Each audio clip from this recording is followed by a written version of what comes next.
आम से पुण्य करते बोली भारत वर्ष पुणी भारत वर्ष आम उत्कल प्रदेश जन्म मिली एटा बहु जन्मर पुण्यर फल आज्ञा भागवत श्रवण करेंगे ये भगवान को दर्शन करते हे महाप्रभु जदि केतेबेले आमको सुयोग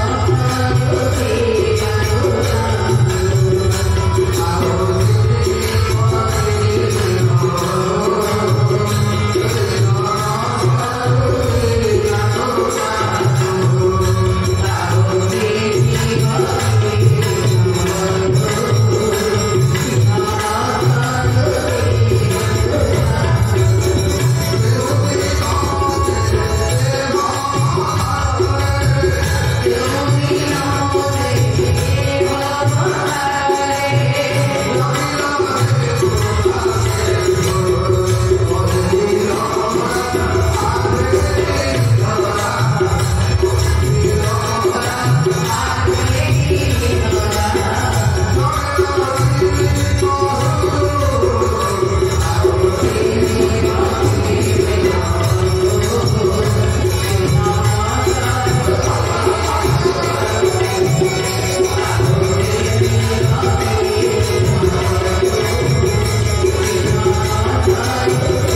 ସୁଭଦ୍ର ଗୋସ୍ୱାମୀ କହୁଛନ୍ତି ମାନେ ପବିତ୍ର ମାନେ ସ୍ୱର୍ଣ୍ଣ କହିଲେ ସୁନ୍ଦର ଭଗବାନ ପ୍ରବେଶ କଲା ପରେ ଆଜ୍ଞା ସାଙ୍ଗେ ସାଙ୍ଗେ ପରୀକ୍ଷିତ ମହାଦେବଙ୍କର କ୍ରୋଧର ବନ୍ଦ ହେଇଗଲା।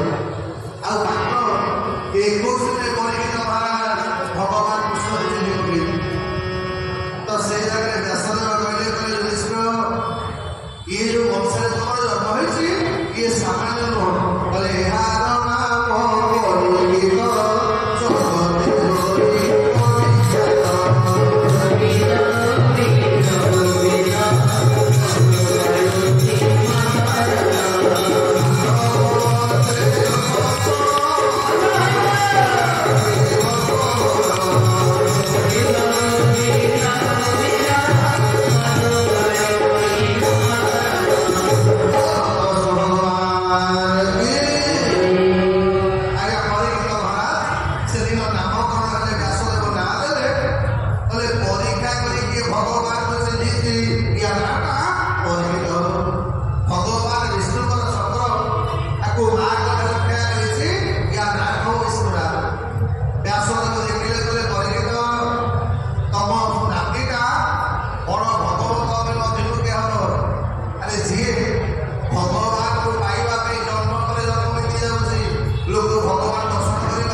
ସବୁ ମଙ୍ଗଳମୟ ହବ ଯେ କିନ୍ତୁ ୟାର ଅଧା ବୟସରେ ଇଏ ପ୍ରାଣ ବିସର୍ଜନ କରିବ।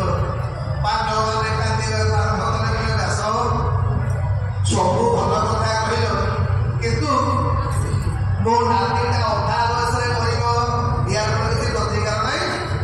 ବ୍ୟାସଦେବ କହିଲେ ଶୁଣ ତମ ନାତିଟା ସିନା ଅଧା ବୟସରେ ପ୍ରାଣ ତ୍ୟାଗ କରିବ କିନ୍ତୁ ୟା ଅନ୍ତିମ ସମୟରେ 88,000 ଋଷିମୁନି ୟା ପାଖରେ ପ୍ରବେଶ କରିବେ। ଯୁଧିଷ୍ଠିର ବିଚାର କଲେ ଯଦି ମୋ ନାତିଟା ଅନ୍ତ ସମୟରେ ସନ୍ଥମାନଙ୍କ ମେଳରେ ମରିବ ଆଜ୍ଞା ହେ ସଜନ ମନେ ରଖିବେ ଏଇଥିରେ ସ୍ୱର୍ଣ୍ଣଚନ୍ଦ୍ର ଲେଖିଲେ କଣ ନା ନଳିନୀ ଜଳକତ ଜଳମତି କରଣ ତତ ଜୀବନ ମତେ ଶରଚରଣ ଜଣମିଳ ସକଳ ସକଳେ ଗା ଭଗବତୀ ଭଗବାନ ତରଣୀ ଗୋଟେ ବହୁତ ସତସଙ୍ଗ। এই ଭାଗବତରେ ଆପଣମାନେ ଶ୍ରବଣ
ଯଜ୍ଞ କରିବାକୁ ପଡିବନି, ଆଜ୍ଞା ପୂଜା କରିବା ଦରକାର ପଡିବନି,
ମୁଁ ଏଡ଼େ ବଡ଼ ପୃଥିବୀର ରାଜା, ମୋ ଭଳି ଆଉ କେହି ନାହାନ୍ତି, ମୁଁ ସବୁ କରୁଛି। ଆଜ୍ଞା ମନ ଭିତରେ ମୁଁ ପ୍ରବେଶ କରିଗଲା। ଯେହେତୁ ପ୍ରବେଶ କରିଗଲା, ରାଜା ପରୀକ୍ଷିତ ଯାଉଛନ୍ତି, ଶୋଷ ଲାଗିଲା, ଭୋକ ବି ଜୋର ଲାଗିଲା। ଶୋଷ କଣ? ଆଜ୍ଞା କଳିର ପ୍ରଥମ ଲକ୍ଷଣ, ଯେତେ ଯିଏ ପାଇଛି ପଚାରିବେ ଆପଣ ସନ୍ତୁଷ୍ଟ? ମନେକର ଗୋଟେ ଗାଁରେ ମାନେ ସୁନା ଘର ଭଲ ମାନେ ସୁସ୍ଥ ନାହିଁ, ଏଇଟା ମୁଁ କଲାନି ସେଇଟା ହେଲାନି ସେଇଟା ହେଇଥିଲେ କାନ୍ତା। ଆଜ୍ଞା କୋଉ ଲୋକ କହିବନି ତୁ ସନ୍ତୁଷ୍ଟ ବୋଲି? କଳିର ପ୍ରଥମ ଲକ୍ଷଣ ଆଜ୍ଞା ଥିଲା ବାଲା ଅସନ୍ତୁଷ୍ଟ, କୋଟି କୋଟି ଟଙ୍କା ଥିଲା ବାଲା ସିଏ ବି ଅସନ୍ତୁଷ୍ଟ। ଆଜ୍ଞା ଯେ ମୋର କିଛି ନାହିଁ, ଆପଣ ଦେଖୁନା। ତେଣୁ ଏଇଥିପାଇଁ କଳିଯୁଗର ପ୍ରଥମ ଲକ୍ଷଣ ଆମ ସମସ୍ତେ ହଉଛେ ଭୋକିଲା ଶୋଷିଲା ତ କଣ ଅସନ୍ତୁଷ୍ଟ। କେହି ସନ୍ତୁଷ୍ଟ ନୁହେଁ, ଠିକ ଅଛି? ଏଇଟା ମୁଁ କହିପାରିବି ଆଜ୍ଞା, କୌଣସି ଲୋକ କେବେ ସନ୍ତୁଷ୍ଟ ନୁହେଁ। ଆଜ୍ଞା ଧନୀ କହୁଛି ମୁଁ ଅସନ୍ତୁଷ୍ଟ, ଗରିବ କହୁଛି ମୁଁ ବି ଅସନ୍ତୁଷ୍ଟ। ରାଜା ପରୀକ୍ଷିତ ପହଞ୍ଚିବା ନଜର ପଡ଼ିଗଲା ଜଣେ ସନ୍ଥଙ୍କ ଉପରେ ଧ୍ୟାନ କରୁଛନ୍ତି। ରାଜା କହିଲେ ବାବା ପାଣି ଟିକେ ପିଇବାକୁ ଦେଲ। କିଏ ତ ଧ୍ୟାନରେ ବସିଛନ୍ତି ଆଜ୍ଞା, ଶୁଣିବେ କୁଆଡ଼ୁ? ଯେତେବେଳେ ଦେଲେନି ରାଜା ମନେ ମନେ ଭାବିଲେ, କହିଲେ ମୁଁ ଏଡ଼େ ବଡ଼ ରାଜା, ଏ ବାବାଜୀ ମତେ ଖାତିର କରୁନି। ଆଜ୍ଞା ମଲା ସାପଟେ ଧରିକି ବେକରେ ପକେଇ ଦେଇକି ପଳେଇ ଗଲେ। ଯେତେ ପଳେଇ ଗଲେ ମା ମାନେ ଏପର୍ଯ୍ୟନ୍ତ ପରୀକ୍ଷିତଙ୍କର କଣ କରିଛନ୍ତି ମନେ ନଥିଲା। ଯେତେ ମୁଣ୍ଡରୁ ମୁକୁଟଟା ପଳେଇଗଲା, ପରୀକ୍ଷିତଙ୍କର ମନେ ପଡ଼ିଗଲା। ପରୀକ୍ଷିତ ବିଚାର କଲେ ମୁଁ କଣ କଲି? ଯୋଉ ପାଣ୍ଡବ ମାନେ ସନ୍ଥ ମାନଙ୍କୁ ଭଗବାନଙ୍କ ଭଳିଆ ଭଲ ପାଆନ୍ତି, ମୁଁ ତାଙ୍କରି ବର୍ଷରେ ଜନ୍ମ ହେଇକି ସନ୍ଥ ଅପମାନ କରିଛି। କାହିଁକି? ଭଗବାନ କହିଲେ କଣ ନା ମୋର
କାହିଁକି? ଆମ ଶାସ୍ତ୍ର ରହିଛି ଯେ ଜୀବନରେ ଭଗବାନଙ୍କୁ ପାଇବାକୁ ହେଲେ ଆଗ ଗଙ୍ଗାକୁ ଆସିବାକୁ ପଡ଼ିବ। ଏ ଗଙ୍ଗା କିଏ? ଆପଣ ମନେ ମନେ ଭାବେ କଲିକତା ହରିଦ୍ୱାର ଏତେ ବାଟ ଯିବେ ଭଗବାନ ପାଇବା ପାଇଁ। ଆଜ୍ଞା ଗଙ୍ଗା ହଉଛି ଯୋଉଠି ଆମେ ବସିଛେ, ଏଇଗୋଟା ହଉଛି ଗଙ୍ଗା। ଏ ଜ୍ଞାନ ରୂପକ ଗଙ୍ଗା।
ଆଉ ଦାସିଆ ବାଉରୀର କାମ ହେଉଛି ଲୁଗା ବୁଣିବ, ସନ୍ଧ୍ୟାବେଳେ ଲୁଗା ଦେଖିବ, ଡାଲି ଚାଉଳ ପନିପରିବା ଆଣିକି ଆସିବ। ଦିନେ ପିନ୍ଧିଥିବା ଲୁଗା ତିଆରି କରିଥିବା ଲୁଗାଟା ନେଇକି ଯାଉଛି ବ୍ରାହ୍ମଣ ଶାସନରେ ଲିଖିବା ପାଇଁ। ବ୍ରାହ୍ମଣ ଶାସନ ପିଣ୍ଡା ତଳେ ବସିଛି, ବ୍ରାହ୍ମଣଙ୍କ ଘରେ ପଢା ଚାଲିଛି ଆଜ୍ଞା ଭାଗବତ। ଇଏ ଜୀବନ ଯାକ ଭାଗବତ ଶୁଣିଥିବା ପ୍ରଥମ ଥର କାନରେ ପଡିଗଲା ଭାଗବତର ପଦ। ଅଷ୍ଟମ ସ୍କନ୍ଧ ଚାଲିଛି ଗଜେନ୍ଦ୍ର ଲକ୍ଷଣ ପ୍ରସ୍ତାବ।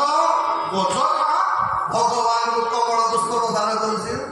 ଦାସିଆଟା ମନେ ମନେ ଭାବିଲା, କହିଲା ହୋଇ ଏ ହାତୀଟା ଭଗବାନଙ୍କୁ ପଦ୍ମ ଫୁଲ ଦେଲା, ଭଗବାନ ଗ୍ରହଣ କଲେ, ଆଉ ମୁଁ ଆଜି ମଣିଷ ଜନ୍ମ ପାଇଛି, ମୁଁ ତ ଠାକୁରଙ୍କୁ କିଛି ଦେଇନି, ମୁଁ ଆଉ ଠାକୁରଙ୍କୁ ଦେବି କଣ? ଚାରିଆଡେ ଯାକ ଅନେଇଲା, ନଜର ପଡିଗଲା ଆଜ୍ଞା ବ୍ରାହ୍ମଣଙ୍କ ଦାଣ୍ଡ ଉପରେ ଗୋଟେ ନଡିଆ ଗଛ ହେଇଛି, ବଡ ବଡ ନଡିଆ ସବୁ ପଡିଛି। ଦାସିଆ ଭାଗବତ ସରିଲା ପରେ ଗୋସେଇ ପଚାରି କଲେ, ଦାସିଆ ଲୁଗା ଆଣିଛୁ ନା? ହଁ ଗୋସେଇ। ନା ଲୁଗା ବିକିବୁ ନା ମଣିମା ବିକିବି ଯେ? ଗୋସେଇ, ଯୋଉ ଠାକୁର ହାତୀଠୁ ଫୁଲଟା ଗ୍ରହଣ କଲେ ସେ ଠାକୁର କଣ ମଣିଷଠୁ ନେବେନି? ନା ଲୁଗା ନେବେନି, ଅସୁବିଧା କଣ ହେଲା? ନା ଠାକୁରେ ଗୋସେଇ ତମେ ଲୁଗାଟା ରଖ କି, ଆଉ ମତେ ଗୋଟେ ନଡିଆ ଦେବି। ଗୋସେଇ କହିଲା, ତୋ ମୁଣ୍ଡ ଖରାପ ନା କଣ? ଆବେ ଲୁଗାଟା ବିକିଲେ ବା ତୁ 100ଟା ଖଣ୍ଡେ ନଡିଆ ପାଇବୁ, ଏବେ ଗୋଟେ ନଡିଆ କଣ କରିବୁ? ନା ପଡିବା 100ଟା ଦରକାର ନାହିଁ, ସେ ଗୋଟାକ ନଡିଆ ମତେ ଦିଅ। ବ୍ରାହ୍ମଣ ମନେ ମନେ ଖୁସି ହତଭାଗା, ଯାହା ହଉ ଗୋଟେ ନଡିଆ ନେଇ ଲୁଗା ଗୋଟେ ଦେଇଗଲା, ମୁଁ ଲାଭରେ ରହିଲି। ଆଜ୍ଞା ଲୁଗା ଦେଇ ନଡିଆଟାକୁ ମୁଣ୍ଡେଇକିରି ଘରକୁ ଆଣିକି ଆଇଲା। ଦାସିଆ ସ୍ତ୍ରୀ ପଚାରିଲା, ଗଲା ହଇଲୋ ଆଜି କଣ ତେଲ ଲୁଣ କିଛି ନାହିଁ, ନଡିଆଟା ଗୋଟେ ଆଣିକି ଯାଇଛ? ଦାସିଆ କହିଲା, ବୁଝିଲୁ ଆଜି ଗୋସେଇ ଘରେ ଭାଗବତ ପଢା ହଉଥିଲା, ଆଉ ଗୋସେଇ କହିଲେ ଭଗବାନ ଯିଏ ଯାହା ଦିଏ ଭଗବାନ ପରେ ତାକୁ ଗ୍ରହଣ କର। ତାହେଲେ ମୁଁ କେଡ଼େ ହତଭାଗାଟା କହିଲୁ। ଆଉ ସହଜେ ତ କୋଉ ଜନ୍ମରେ କୋଉ ପାପ କରିଛେ ବୋଲି ଏ ଜନ୍ମରେ ବାଉରୀ ଘରେ ଜନ୍ମ ହେଇଛି, ସେଥିରେ ଆମେ ତ ଭଗବାନ କିଛି ଦେଇନେ। ଦାସିଆ ସ୍ତ୍ରୀ କଲା, ତାହେଲେ କଣ ଭାବୁଛ? ନା ବୁଝିଲୁ ଆଜି ଆମେ 2 ଜଣ ଯାକ ଉପାସ ରହିବା ସିନା, ଆଜି ଲୁଗା ବିକିକି ଭଗବାନ ଗୋଟେ ନଡିଆ ଟାଣିଛି, ଏଇଟା ନଡିଆଟା ଦବା। ଆଉ ଦାସିଆ ସ୍ତ୍ରୀ ପଚାରା କଲା, ହଇଲ ଭଗବାନଙ୍କୁ ପାଇବା କୋଉଠି? ଦାସିଆ କହିଲା, ମୁଁ ଗୋସେଇକି ପଚାରୁଥିଲି ଭଗବାନ କୁଆଡେ ପୁରସ୍ତବରେ ଅଛନ୍ତି ଶ୍ରୀକ୍ଷେତ୍ରରେ। ଆଜ୍ଞା ପ୍ରତ୍ୟେକ ବର୍ଷ ସେଦିନ ତ ଗାଡି ମଟରର ବ୍ୟବସ୍ଥା ନଥିଲା। ଆଜ୍ଞା ଗାଁର କିଛି ବ୍ରାହ୍ମଣ ଚାଲିକି ଯାଆନ୍ତି ଜଗନ୍ନାଥ ଦର୍ଶନ କରିବାକୁ ରଥଯାତ୍ରା ବେଳେ, ଆଉ ଗଲାବେଳେ ଘର ଘର ବୁଲି ଜଗନ୍ନାଥଙ୍କ ବି ଭୋଗ ନିଅନ୍ତି, ଦକ୍ଷିଣା କିଛି ନିଅନ୍ତି, ଭୋଗ ଲଗେଇକି ବ୍ରାହ୍ମଣ ଦକ୍ଷିଣା ପାଏ। ଆଜ୍ଞା ବ୍ରାହ୍ମଣ ବାହାରିଛି ଗାଁରୁ ଯିବ ବୋଲି, ଦାସିଆ ବସିକି ଲୁଗା ବୁଣୁଛି, ନଜର ପଡିଲା ଗୋସେଇ ଡାକି ଡାକିକି ଯାଉଛନ୍ତି, ଆରେ ହେ କାହା ଘରେ କିଏ ଭୋଗ ପଠେଇବ, ମୁଁ ଯାଉଛି ଶ୍ରୀକ୍ଷେତ୍ର ପୁରୁଷୋତ୍ତମ କ୍ଷେତ୍ର। ଦାସିଆ ଦୌଡ଼ିଆଟା କଲା, ଗୋସେଇ ମୁଁ ବି ଗୋଟେ ଭୋଗ ରଖିଛି ନା ଦେବି। ଦାସିଆ ଗୋସେଇ ଗଲେ ଦଉନୁ। ଆଜ୍ଞା ଯେତେ ଗୋସେଇ ହାତ ବଢେଇ ଦେଲେ ବଡ ନଡିଆଟା ବଢେଇଦେଲା, କହିଲା ଗୋସେଇ ଶୁଣ ମୋ ନଡିଆଟା ନବ ଯେ ତାକୁ ଜଗନ୍ନାଥ ଘରେ ବାଡେଇବ। ନା କାହିଁକି? ନା ମୁଁ ଭାଗବତରେ ଶୁଣିଛି ଏ ଠାକୁର କୁଆଡେ ହାତ ବଢେଇକି ହାତୀର ପଦ୍ମ ଫୁଲ ନେଇଛି। ଆରେ ମୁଁ ତ ହାତୀ ଫୁଲ ଗୋଟେ ମଣିଷ, ମୁଁ ଗୋଟେ କାମ କରିବ, ଏ ନଡିଆଟା ନବ ଆଉ ଜଗନ୍ନାଥଙ୍କୁ ଡାକିବ, ଏ ମହାପ୍ରଭୁ ବାଲିଗାଁ ଦାସିଆ ବାଉରୀ ନଡିଆଟା ଦେଇଛି, ଆପଣ ଗ୍ରହଣ କରିବେ। ଯଦି ସେ ହାତ ବଢେଇକି ନେବେ ନଡିଆଟା ନବ, ନହେଲେ ମୋ ନଡିଆଟା ଫେରି ଆଣିବ। ବାପା ଆଜ୍ଞା ବ୍ରାହ୍ମଣ ଶୋଧିଲେ, କଲେ ପାଖୁ ଚାକିରି କିନ୍ତୁ ଆମେ ଏତେ ମନ୍ତ୍ର ବୋଲୁଛୁ, ଆଜି ମତେ ଆମ ହାତକୁ ଫୁଳେଟେ ଖାଉନାହାନ୍ତି, ଆଉ ତୁ ବହୁତ ଠାକୁର ଖାଇବେ, ତୁ ମତେ ମୁଖା ଭାବିଛୁ? ଏଡେ ବଡ ନଡିଆଟା ବୁହାଇ ଭାଇକି ନେବି, ପୁଣି ନଡିଆଟା ଫେରେଇକି ଆଣି ଆମେ ଦକ୍ଷିଣା ମତେ ପାଇବି କେମିତି? ନଡିଆଟା ବାଣିଲେ ସବୁ ଦକ୍ଷିଣା ପାଇବି। ଦାସିଆ ଗଲା, ରୋଷେଇ ଯଦି ନଡିଆଟା ବାଡେଇ ଦେଇଥାନ୍ତ 1 ଟଙ୍କା ଦକ୍ଷିଣା ଦେଇଥାନ୍ତି, ଆଉ ଯଦି ମୋ ନଡିଆଟା ଭଗବାନ ଗ୍ରହଣ କରିବେ ଲିଖେ ଦେଇ ଆଣିବ 2 ଟଙ୍କା ଦକ୍ଷିଣା ଦେବି ତମକୁ। ରୋଷେଇ କଲେ ଯିବା 2 ଟଙ୍କା ଦକ୍ଷିଣା ମିଳିବ, ନେବି ନଡିଆକୁ ଲିଖେ ଦେଇକି ଆଣିବି। ଆଜ୍ଞା ନଡିଆଟାକୁ ନେଇକି ଗଲେ ରୋଷେଇ ଜଗନ୍ନାଥ ମନ୍ଦିର ସାମ୍ନାରେ, ଆଜ୍ଞା ମନ୍ଦିର ଭିତରେ ଗାଁ ଲୋକମାନେ ଦେଇଥିବା ଭୋଗ ଲଗେଇ ସାରିଲା ପରେ ଶେଷକୁ ନଜର ପଡିଗଲା ବାଲିଗାଁ ଦାସିଆ ନଡିଆ ଉପରେ। ଗୌଡ଼ ସବୁ ପଛପଟେ ଛିଡା ହେଇ ଡାକ ପକେଇଲେ, କହିଲେ ବୋଇଲେ ବାଲି ଗ୍ରାମ ଦାସ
ଦାସିଆ ଦୌଡ଼ି ଗଲା ଆଜ୍ଞା ବ୍ରାହ୍ମଣ କଣ ମୁଣ୍ଡିଆ ମାରିବ ବ୍ରାହ୍ମଣ ଗୋଡ଼ ତଳେ ପଡ଼ିଗଲେ ଦାସିଆରୁ ଦାସିଆରେ 40 ବର୍ଷ କଣ ମନ୍ତ୍ର ବୋଲିଛି 40 ବର୍ଷ କଣ ଶ୍ଲୋକ ବୋଲିଛି ଗୋଟେ ଉପୁଡ଼ା ମହାତ୍ମା ଠାକୁର କହିଲା ତୁ କହ କୋଉ ମନ୍ତ୍ର ବୋଲିଲେ ଜଗନ୍ନାଥ ମହାପ୍ରଭୁ ବଳିଆ ଭଡ଼େଇକି ଖାଇଥିଲେ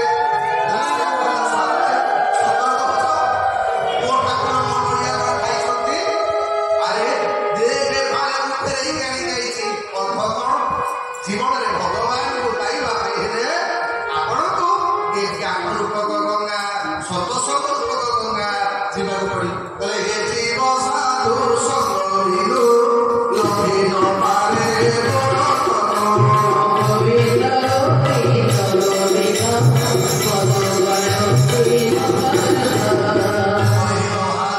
ବସିଗଲେ ସବୁ ସନ୍ଥମାନଙ୍କୁ କରି ତମର ପ୍ରଶ୍ନ କହ 7 ଦିନ ଭିତରେ ମୁଁ କେମିତି ଭଗବାନ ଦର୍ଶନ କରିବି କାହିଁକି ନା ଭଗବାନଙ୍କୁ ଦର୍ଶନ କରିକି ମରିବା ଇଏ ସୌଭାଗ୍ୟର କଥା ଆଜ୍ଞା ମତେ କଣ କଲେ ଇଏ 7 ଦିନ ଭିତରେ ଭଗବାନ ମିଳିବେ ଆଜ୍ଞା ସମସ୍ତେ ମନା କଲେ କଲେ ଅସମ୍ଭବ ଏ ଭଗବାନଙ୍କୁ ପାଇବା ପାଇଁ ଗୋଟେ ଯୁଗ ପରେ ଯୁଗ ପଳେଇ ଯାଉଛି ଜନ୍ମ ପରେ ଜନ୍ମ ପଳେଇ ଯାଉଛି ରାଜା ତମେ 7 ଦିନ ଭିତରେ ଭଗବାନଙ୍କୁ ପାଇବାକୁ ଚେଷ୍ଟା କରୁଛ ସମସ୍ତେ ମନା କରିଦେଲେ କିଏ କହିଲା ଯଜ୍ଞ କର କିଏ କହିଲା ତପସ୍ୟା କର କିଏ କହିଲା ପୂଜା କର ପରୀକ୍ଷିତ କଲେ ଶୁଣ ମୁଁ ତପସ୍ୟା କରିବି ଯଜ୍ଞ କରିବି ସବୁ କରିବାକୁ ରାଜି ଅଛି କିନ୍ତୁ ମତେ ଖାଲି କହ ତପସ୍ୟା କଲେ ଭଗବାନ ଗ୍ୟାରେଣ୍ଟି ମିଳିବେ ନା ଗ୍ୟାରେଣ୍ଟି ନାହିଁ ଯଜ୍ଞ କଲେ ଭଗବାନ ଗ୍ୟାରେଣ୍ଟି ମିଳିବେ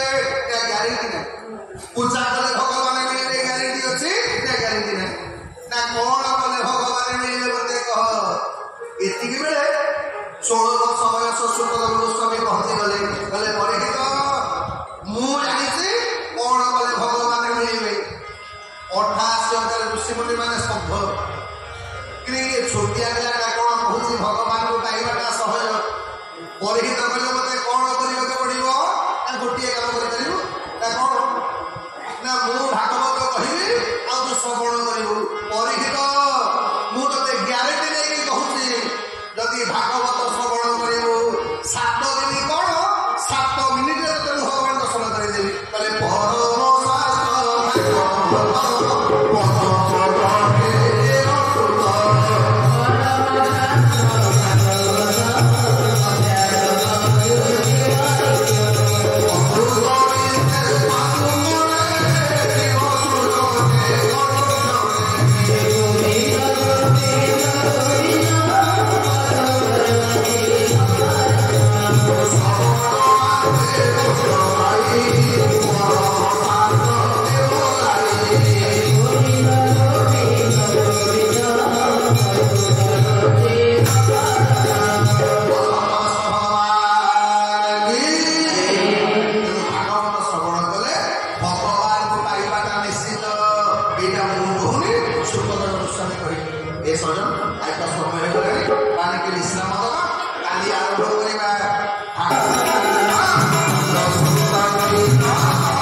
Thank you.